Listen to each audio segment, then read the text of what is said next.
There is at present a patient in France whose case is so extraordinary that I cannot do better than transcribe the report of it here, especially because it tends to show not only that we have two personalities, but that each may use by preference a separate lobe of the brain. The conscious personality occupies the left and controls the right hand, the unconscious the right side of the head and controls the left hand. It also brings to light a very curious, not to say appalling, fact, viz. The immense moral difference there may be between the conscious and the unconscious personalities.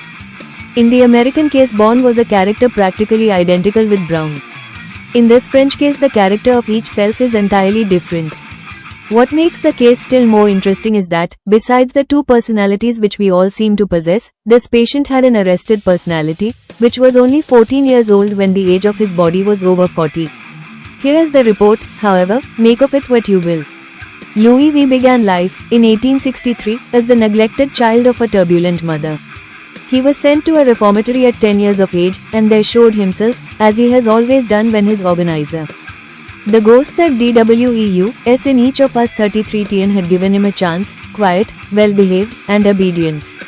Then at 14 years old he had a great fright from a viper, a fright which threw him off his balance, and started the series of psychical oscillations on which he has been tossed legs, ever since.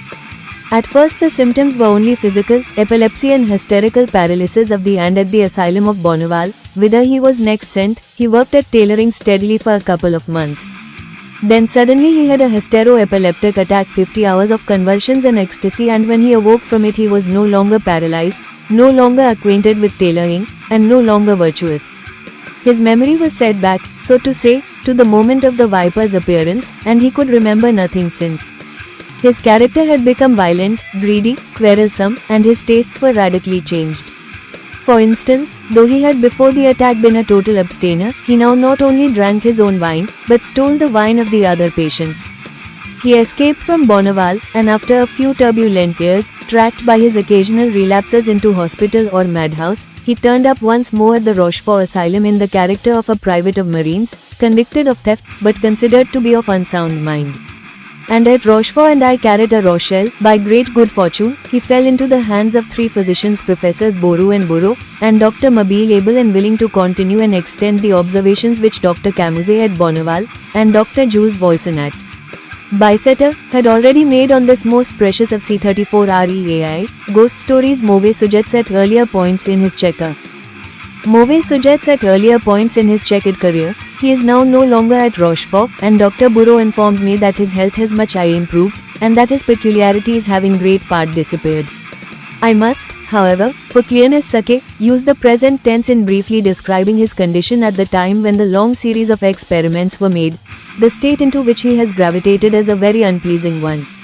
There is paralysis and insensibility of the right side, and, as is often the case in right hemiplegia, the speech is indistinct and difficult. Nevertheless, he is constantly haranguing anyone who will listen to him, abusing his physicians, or preaching with a monkey-like impudence rather than with reasoned clearness, radicalism in politics and atheism in religion. He makes bad jokes, and if anyone pleases him he endeavors to caress him. He remembers recent events during his residence at Rochefort Asylum, but only two scraps of his life before that date, namely, his vicious period at Bonneval and a part of his stay at Bicêtre. Except the strange fragmentary memory, there is nothing very unusual in this condition, and in many asylums no experiments on it would have been attempted. Fortunately, the physicians at Rochefort were familiar with the efficacy of the contact of metal zinc provoking transfer of hysterical hemiplegia from one side to the other. They tried various metals in turn on L, VVI carat EAD, silver, and zinc had no effect. Copper produced the ghost that DWEUS in each of us 35 return of sensibility in the paralyzed arm, but steel applied to the right arm transferred the whole insensibility to the left side of the body. Inexplicable as such a phenomenon is, it is sufficiently common, as French physicians hold, in hysterical cases to excite little surprise. What puzzled the doctors was the change of character which accompanied the change of sensibility. When Louis V issued from the crisis of transfer with its minute of anxious expression and panting breath, he might fairly be called a new man. The restless insolence, the savage impulsiveness, have wholly disappeared. The patient is now gentle, respectful, and modest, can speak clearly, but he only speaks when he is spoken to. If he is asked his views on religion and politics, he prefers to leave such matters to wiser heads than his own. It might seem that morally and mentally the patient's cure had been complete, but now ask what he thinks of Rochefort, how he liked his regiment of Marines. He will blankly answer that he knows nothing of Rochefort and was never a soldier in his life. Where are you then, and what is the date of today? I am at Bicester. It is January 2nd, 1884, and I hope to see M. Boyson, as I did yesterday. It is found, in fact, that he has now the memory of 2 short periods of life, different from those which he remembers when his right side is paralyzed, periods during which, so far as now can be ascertained, his character was of the same decorous type, and his paralysis was on his left side. These 2 conditions are what are called out of a series of 6 or more through which he can be made to pass. For brevity's sake, I will further describe his 5th state only. If he is placed in an electric bath, or if a magnet is placed on his head, it looks at first sight as though a complete physical cure had been effected. All paralysis, all defect of sensibility, has disappeared. His movements are light and active, his expression gentle and timid, but ask him where he is, and you will find that he has gone back to a boy of 14, that he is at St. Urbain, his first reformatory, and that his memory embraces his years of childhood, and stops short on the very day on which he had the fright from the viper. If he is pressed to recollect the incident of the viper, a violent epileptiform crisis puts a sudden end to this phase of his personality. Volume, Iv, pp. 497, 498, 499, Proceedings of the Society for Psychical Research. This carries us a good deal further. Here we have not only 2 distinct personalities, but 2 distinct characters, if not 3, in one body. According to the side which is paralyzed, the man is a savage reprobate or a decent modest citizen. The man seems born again when the steel touches his right side. Yet all that has happened has been that the subconscious personality has superseded his conscious personality in the control of L, V.V. Lucy and Adrian. The next case, although not marked by the same violent contrast, is quite as remarkable, because it illustrates the extent to which the subconscious self can be utilized in curing the conscious personality. The subject was a girl of 19, called who was highly hysterical, having daily attacks of several hours' duration. She was also devoid of the sense of pain or the sense of contact, so that she lost her legs in bed, as she put it. On her 5th hypnotization, however, Lucy underwent a kind of catalepsy, after which she returned to the somnambulic state, but that state was deeper than before. She no longer made any sign whether of assent or refusal when she received the hypnotic commands, but she executed them infallibly, whether they were to take effect immediately, or after waking. In Lucy's case this went further, and the suggested actions became absolutely a portion of the trance life. She executed them without apparently knowing what she was doing. If, for instance, in her waking state she was told, in the tone which in her hypnotic state signified command, to get up and walk about, she walked about, but to judge from her conversation she supposed herself to be still sitting quiet. She would weep violently when commanded, but while she wept she continued to talk as gaily and unconcernedly as if the tears had been turned on by a stopcock. Any suggestion uttered by M. Janet in a brusque tone of command reached the unconscious self alone, and other remarks reached the subject awake or somnambulic in the ordinary way. The next step was to test the intelligence of 38. REAI, Ghost Stories. This hidden, slave of the lamp, IFI may so term I. This hidden, slave of the lamp, IFI may so term it the subconscious and indifferent executor of all that was bidden. How far was its attention alert? How far was it capable of reasoning and judgment? M. Janet began with a simple experiment. Uddharan. When I shall have clapped my hands together 12 times, he said to the entranced subject before awakening her, you will go to sleep again. Tarankan. There was no sign that the sleeper understood or heard, and when she was awakened the events of the trance were blank to her as usual. She began talking to other persons. M. Janet, at some little distance, clapped his hands feebly together 5 times. Seeing that she did not seem to be attending to him, he went up to her and said, did you hear what I did just now? No, what? Do you hear this? And he clapped his hands once more. Yes, you clapped your hands. How often? Once. M. Janet again withdrew and clapped his hands 6 times gently, with pauses between the claps. Lucy paid no apparent attention, but when the 6th clap of the second series, making the 12th altogether, was reached, she fell instantly into the trance again. It seemed, then, that the slave of the lamp had counted the claps through all, and had obeyed the order much as a clock strikes after a certain number of swings of the pendulum, however often you stop it between hour and hour. Thus far, the knowledge gained as to the unconscious element in I-UCIE was not direct, but inferential. The nature of the command which it could execute showed it to be capable of attention.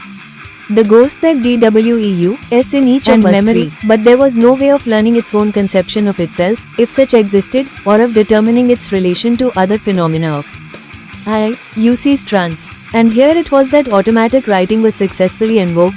Here we have, as I may say, the first fruits in France of the new attention directed to this seldom trodden field. M. Janet began by the following simple command: when I clap my hands you will write bonjour. This was done in the usual scrawling script of automatism, and L-UCIE, though fully awake, was not aware that she had written anything at all. M. Janet simply ordered the entranced girl to write answers to all questions of his after her waking. The command thus given had a persistent effect, and while the awakened L-UCIE continued to chatter as usual with other persons, her unconscious self wrote brief and scrawling responses to M. Janet's questions. This was the moment at which, in many cases, a new and invading separate personality is assumed. A singular conversation gave to this limited carrot creation, this statutory intelligence, an identity, sufficient for practical convenience. Do you hear me? Asked Professor Janet.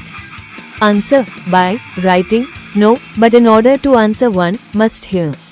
Certainly, then how do you manage? I don't know, there must be somebody that hears me. Yes, who is it? Not Lucy. Oh, someone else? Shall we call her Blanche? Yes, Blanche. Blanche, however, had to be changed. Another name had to be chosen. What name will you have? You must, it will be more convenient. Well, then, Adrienne. Never, perhaps, has a personality had less spontaneity about it. Yet Adrienne was in some respects deeper down than Lucy. She could get at the genesis of certain psychical manifestations of which Lucy experienced only the results.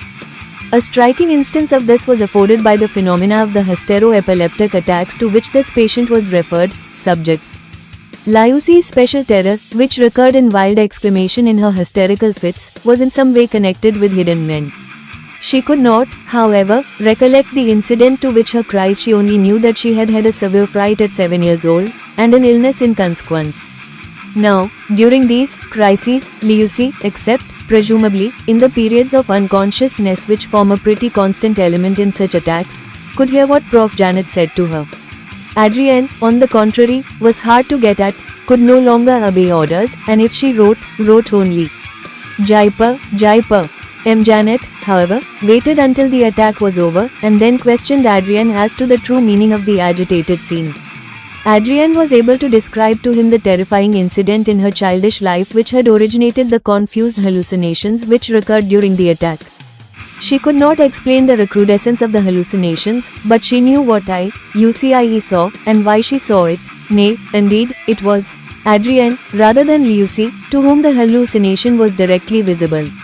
Lucy, it will be remembered, was a hysterical patient very seriously amiss.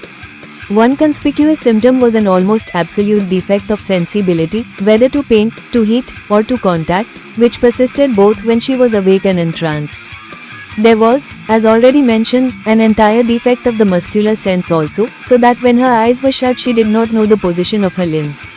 Nevertheless, it was remarked as an anomaly that when she was thrown into a cataleptic state, not only did the movements impressed upon her continue to be made, but the corresponding or complementary movements, the corresponding facial expression, followed just as they usually follow in such experiments. Thus, if M. Janet clenched her fist in the cataleptic state, her arm began to deal blows, and her face assumed a look of anger.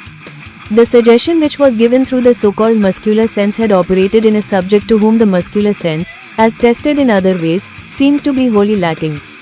As soon as Adrienne could be communicated with, it was possible to get somewhat nearer to a solution of this puzzle. Lucy was thrown into catalepsy, then M. Janet clenched her left hand, she began at once to strike out, put a pencil in her right, and said, "Adrienne, what are you doing?"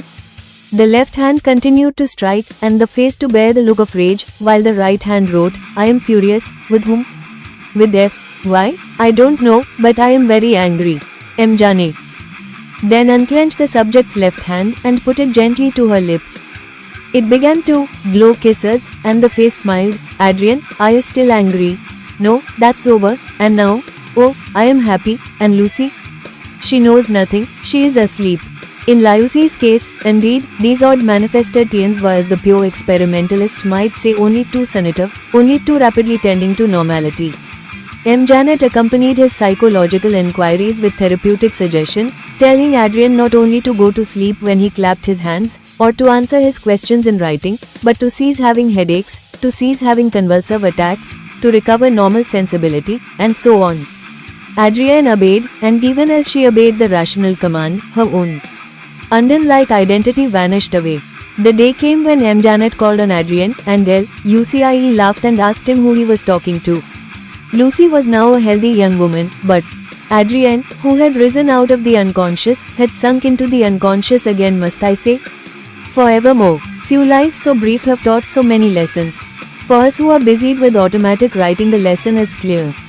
We have here demonstrably what we can find in other cases only inferentially, an intelligence manifesting itself continuously by written answers, of purport quite outside the normal subject's conscious mind, while yet that intelligence was but a part, a fraction, an aspect, of the normal subject's own identity. And we must remember that Adrian, while she was, if I may say so, the unconscious self reduced to its simplest expression, did, nevertheless, manifest certain differences from Lucy, which, if slightly exaggerated, might have been very perplexing.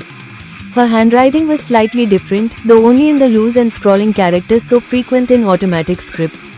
Again, Adrian remembered certain incidents in Lucy's childhood which Lucy had wholly forgotten. Once more, in this last suggestion points to positive rather than to negative conclusions. Adrian possessed a faculty, the muscular sense, of which Lucy was devoid. I am anxious that this point especially should be firmly grasped, for I wish the reader's mind to be perfectly open as regards the relative faculties of the conscious and the unconscious self. It is plain that we must be on the watch for completion, for evolution, as well as for partition, for dissolution, of the corporate being. Felida X and her submerged soul. Side by side with this case we have another in which the conscious personality, instead of being cured, has been superseded by the subconscious. It was as if instead of Adrian being submerged by Lucy, Adrian became Lucy and dethroned her former master. The woman in question, Felida X, has been transformed.